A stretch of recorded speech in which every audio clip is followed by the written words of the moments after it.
She looked like a sweet, harmless girl, but in the next second, under everyone's stunned gaze, she killed a 2.5-meter tall brute without hesitation. And strangely, no one around her seemed shocked. In fact, it was as if they just witnessed something completely ordinary. That's because in this twisted game we've all been dragged into, humans are randomly teleported into small rooms. The rule is simple. Only when there are 7 people left in a room can it be cleared. But right now our room has 8, which means someone has to go.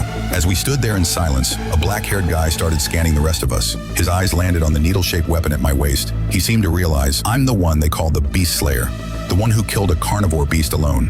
He hadn't seen my power firsthand, but he could tell I wasn't someone to mess with. Before he could finish thinking, a long-haired woman stepped forward. "There's one extra. Someone needs to be sacrificed," she said calmly. She then suggested we all introduce ourselves and explain why we're worth keeping. Basically, we had to prove our value to survive. The first to respond was the brute. "Name's Dachol," he said, pulling out a short dagger glowing with energy.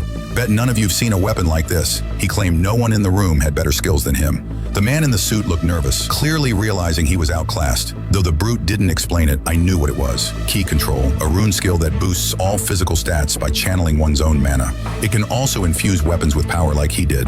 Not bad for a skill, but pretty weak in the early stages. Next up was the red-haired guy. "I'm Kang Min. I've got healing abilities." Then the black-haired one introduced himself. "Han Chol, one-on-one, none of you stand a chance against me." The suit guy, clearly panicked, begged for mercy. "Please, we're a family of 3, just let us live." After a tense debate with no decision made, the brute turned and said, "Hey, that girl over there hasn't introduced herself yet." The girl smiled sweetly. "I'm Jameen," she said, then quietly added, "Let me show you my skill." As she began walking toward the brute, a faint killing intent leaked from her. He backed away, suddenly alert. "Well, what do you think you're doing?" But before he could react, Jameen dashed forward, slipping past his weapon like a ghost, and stabbed him clean through the back. Everyone froze. As the brute collapsed lifeless, his runestone dropped to the floor. Jimin casually picked it up. "Lucky," she said, smiling. Runes don't always drop. She kept the skill rune for herself and offered the rest of his gear to the group. Han Chol looked stunned. She took him out in one blow. I better stay the hell away from this psycho. But I saw through her move instantly. She didn't do this to solve the problem. If she wanted to, she could have easily picked off the helpless family of 3. No, she killed the brute for his rune. Plain and simple. In the original timeline, that girl was supposed to die first. But now, because of my presence, the sequence of events is changing. And honestly, that just makes this game even more interesting.